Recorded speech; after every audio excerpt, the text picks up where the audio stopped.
Beginilah kondisi di perkantoran pemerintahan Kabupaten Ogan Ilir yang terlihat sepi pada hari Senin 18 Januari ini.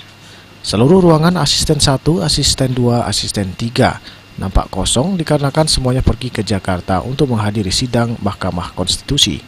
Sepinya kantor di lingkungan Pemkab Ogan Ilir ini dikarenakan sebagian besar kepala dinas dan kepala badan di lingkungan Pemkab Ogan Ilir menghadiri sidang MK dalam agenda keputusan dalam sengketa pilkada Bupati dan Wakil Bupati Ogan Ilir.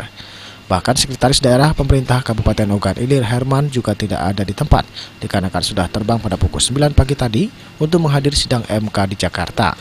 Menanggapi hal tersebut, anggota DPRD Ogan Ilir yang juga Ketua Badan Kehormatan DPRD Ogan Ilir, Arhandi, sangat menyesalkan apa yang dilakukan oleh Kepala Dinas dan Kepala Badan di lingkungan Pemkab Ogan Ilir tersebut.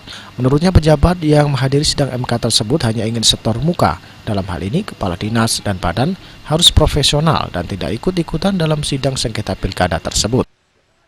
Ada yang menghadiri sidang MK, itu bukan urusan kita, itu bukan urusan pegawai negeri sipil, tetapi itu urusan kandidat dengan pengacaranya.